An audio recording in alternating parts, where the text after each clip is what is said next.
at a desolate bus stop. He saw her.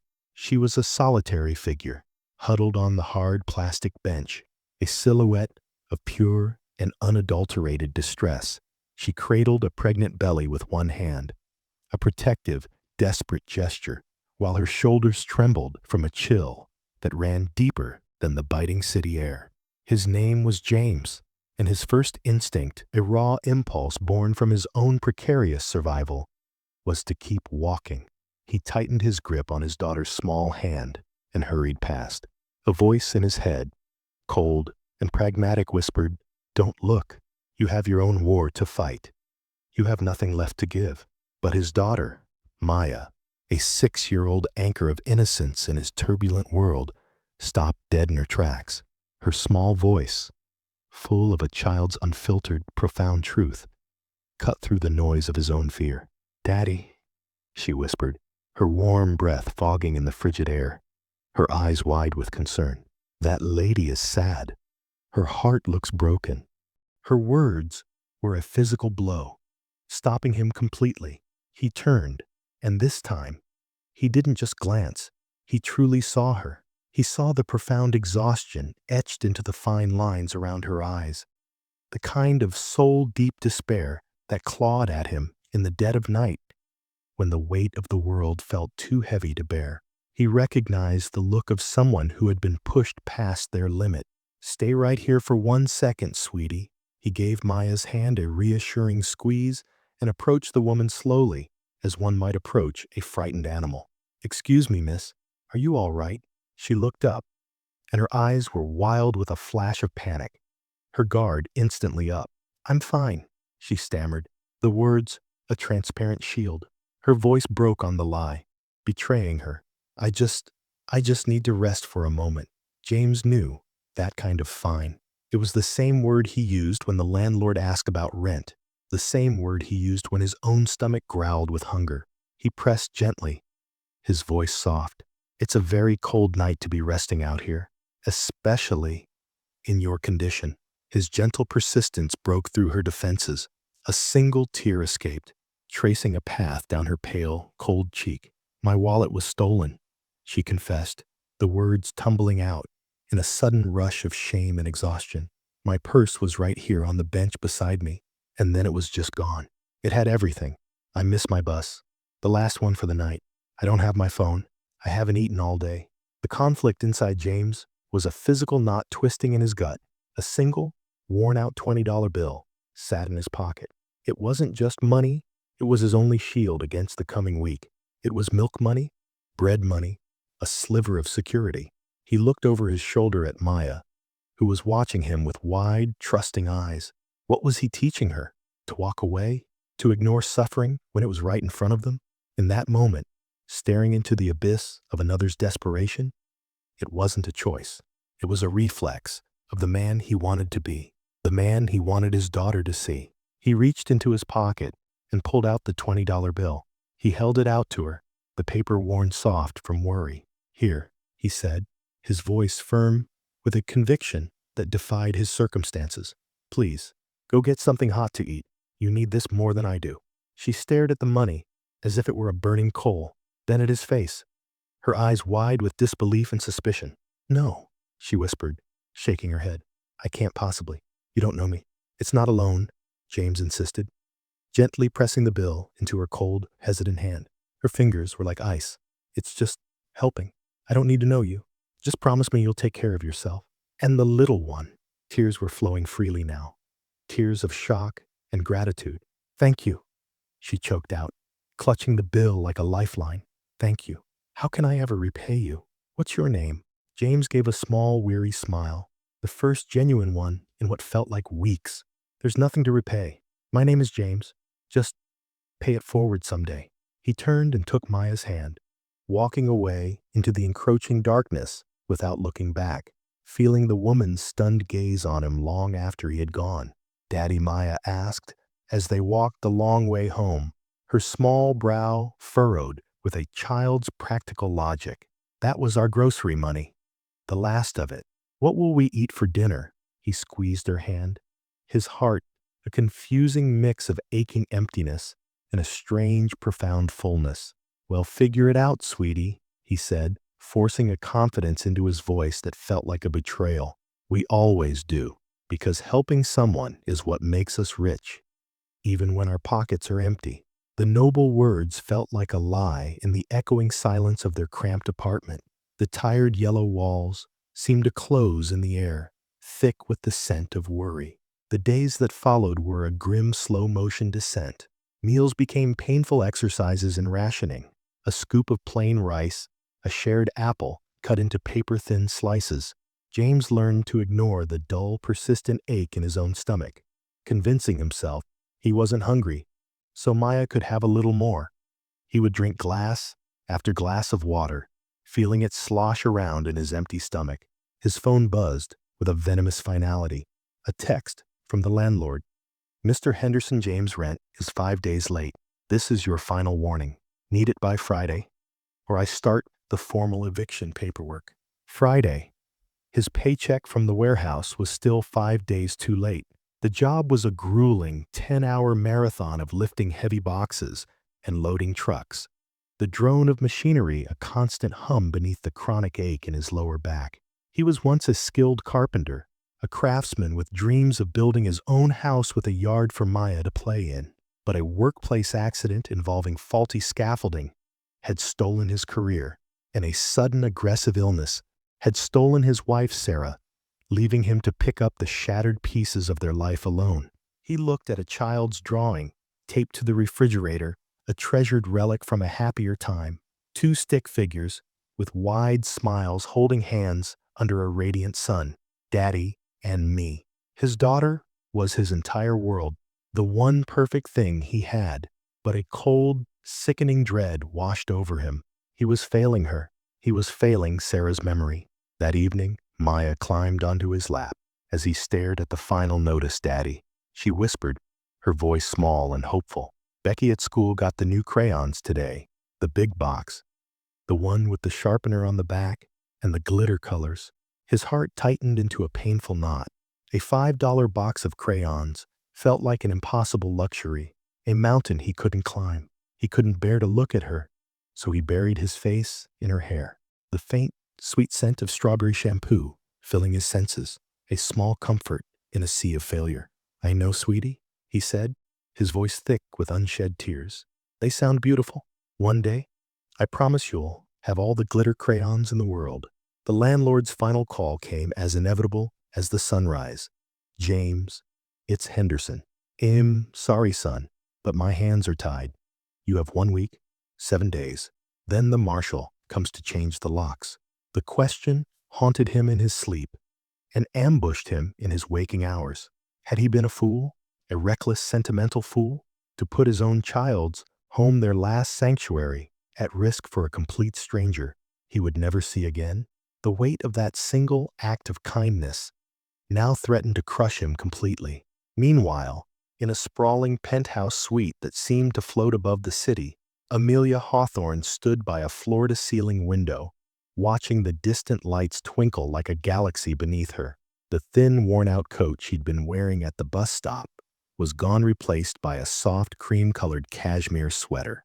She was the sole inheritor of the Hawthorne tech fortune, a reclusive billionaire widow locked in a vicious, high-stakes legal war with her late husband's family, who saw her as nothing more than an obstacle to his wealth. Overwhelmed by the constant pressure and the suffocating greed of those around her, she had disguised herself, desperate for a few hours of anonymity to feel like a normal person again. The escape had turned into a genuine nightmare when her purse was stolen, leaving her truly stranded and vulnerable for the first time in her adult life. The despair James had seen in her eyes was real. It was the terror of being utterly alone. And his kindness was the realest, most profound thing she had felt in years. In her world, every favor came with a price tag. Every gift had strings attached. But James, a man who clearly had nothing, had been kind to a nobody. He had given her his everything, his last $20, and asked for absolutely nothing in return. He hadn't even hesitated. She turned to her head of security, a calm, impossibly perceptive man named Arthur, whose loyalty was one of the few things she still trusted Arthur. She said, her voice steady and resolute. "The man I told you about, at the bus stop on Oak Street. I want you to find him." She held up the crumpled $20 bill she had kept, smoothing it out on the marble table. "This is all I have to go on. A man named James, with his young daughter. He was kind. Find him, Arthur. I don't care what it takes or what it costs." The search began with methodical precision. A team of private investigators pulled hours of grainy security footage from surrounding businesses and canvassed the neighborhood with a blurry, pixelated photo of a man walking away holding a little girl's hand. But James was just one face in a city of millions, a ghost who had appeared and vanished. Days bled into a week, then two. Arthur provided daily updates, reporting dead ends and false leads with professional detachment. "Mom, with all due respect, the city is vast. Finding one man based on this little information is like finding a specific grain of sand on a beach," he advised. But Amelia was unshakable. For her, finding the man with the kind, weary eyes became an obsession. He was a beacon of hope in her cynical, gilded world, a testament to the fact that goodness still existed, unprompted and pure. That $20 bill sat on her desk, a stark contrast to the multi-million-dollar legal documents surrounding it, a reminder of what true wealth looked like. The official eviction notice was taped to the door, a stark white rectangle of doom. A final verdict. 3 days left. James sat at the small kitchen table, his head in his hands, the paper a tangible symbol of his complete and utter failure. He had done his best, and his best wasn't nearly enough. A sharp, authoritative knock echoed through the small apartment, making him jump. It had to be the marshal arriving early. His time was up. Taking a deep, ragged breath to steady himself, he opened the door. Standing there was not a lawman, but a man in a perfectly tailored dark suit, exuding an air of quiet confidence. A gleaming black luxury car was parked at the curb behind him, so out of place in their run-down complex that it might as well have landed from another planet. "Are you James Miller?"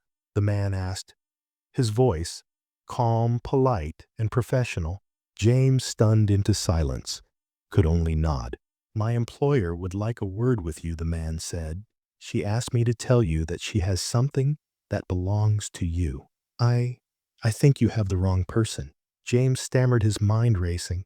Was this about a debt he'd forgotten? "She described you perfectly," the man Arthur interrupted smoothly, his gaze unwavering. "And your daughter. She mentioned the bus stop on Oak Street." The words hit James like a physical blow. The pregnant woman.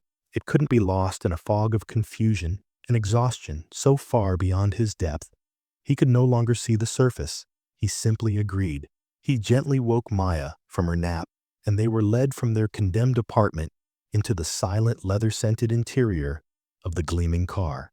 They sped away from their world of scarcity and into the heart of the city toward a skyscraper of glass and steel that pierced the clouds. A private elevator whisked them upwards in unnerving silence, its doors opening directly into a penthouse office with a godlike view of the world below. And there, standing by the window silhouetted against the sky, was the woman from the bus stop. But it was, and it wasn't her. This woman was poised, elegant, her simple but expensive dress radiating an aura of quiet, unassailable power. Amelia turned, and a warm, genuine smile spread across her face. "James," she said, her voice rich and kind, "I am so incredibly glad we found you." She gestured to a plush sofa that probably cost more than his car. "Please sit. My name is Amelia Hawthorne." The name meant nothing to James. She proceeded to explain everything: the Hawthorne tech fortune, the ugly legal battles, the desperate need for a moment of peace that had led her to that bus stop. "When I sat on that bench, I had hit my lowest point," she said, her gaze locked on his, intense and sincere. "The world I lived in was full of people who only wanted something from me. They never saw me, only my bank account. And then you came along, you, a man clearly carrying his own heavy burdens. had every single reason in the world to walk past. But you didn't. She paused, letting the weight of her words sink in. You gave me everything you had. You didn't just give me $20. You gave me hope. You saved me that day in more ways than you will ever know. She handed him a thick, cream-colored envelope. He opened it with trembling fingers. He was expecting, for some bizarre reason, to see his $20 bill inside. Instead, he pulled out a cashier's check. His eyes scanned the numbers, but his brain refused to process them. There were too many zeros. It had to be a mistake. He read it again and again.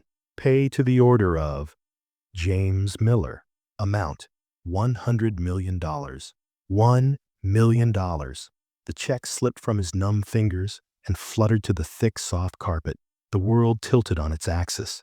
No, he whispered, shaking his head. No, this is a mistake. This is a joke. I can't take this. Amelia calmly picked up the check and held it out to him again, her expression serious. James, look at me. It is not a mistake, and it is not charity, she said, her voice firm but gentle. Consider it a return on an investment, your investment in humanity. I have seen many business deals in my life, but yours is the most valuable investment I have ever witnessed, and it deserves a worthy return. The shock shattered him. The dam of stoicism he had carefully constructed for years, the wall he built to survive his wife's death, and the crushing poverty that followed, finally broke.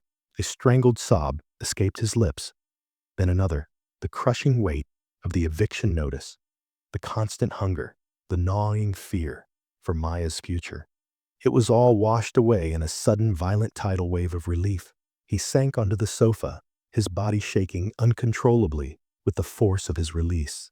Maya, seeing her father cry for the first time, scrambled off the couch and wrapped her small arms around his neck.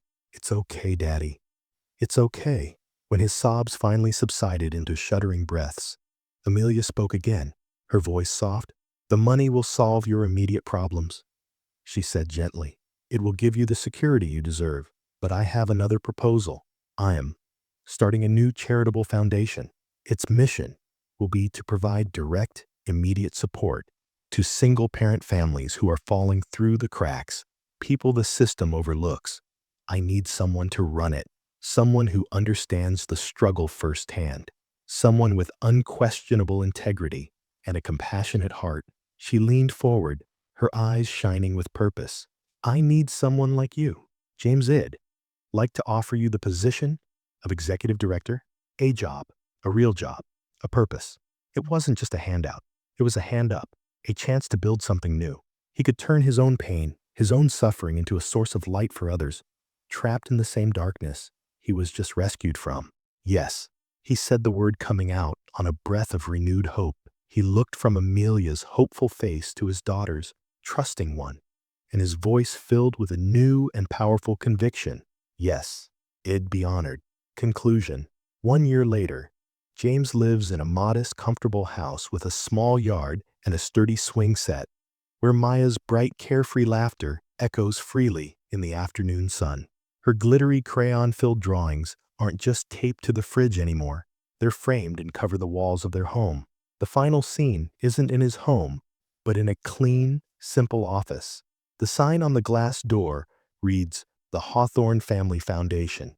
James sits across from a young single mother, her face etched with the same familiar lines of worry and exhaustion that he once saw in his own mirror. He listens to her story with patience and empathy, nodding in understanding. Then he slides a cream-colored envelope across the desk. He looks at her, his eyes full of a deep and earned compassion. "We're going to help you," he says, his voice steady and reassuring. "We'll take care of the rent and get your cupboards full. You just have to promise me one thing." "Anything," she whispers, her eyes filling with tears of relief someday. James says, a gentle, knowing smile on his lips, "When you're back on your feet, just pay it forward." A single act of kindness, a $20 bill, given without expectation, can ripple outward with unimaginable force, touching countless lives and changing the world in ways we can never predict. You don't need to have much to give everything you have. If this story touched your heart, please like and share it to spread this message of hope and generosity. And don't forget to subscribe for more stories that restore your faith in humanity. Thank you for being here. And remember, in your moments of struggle, you are not alone.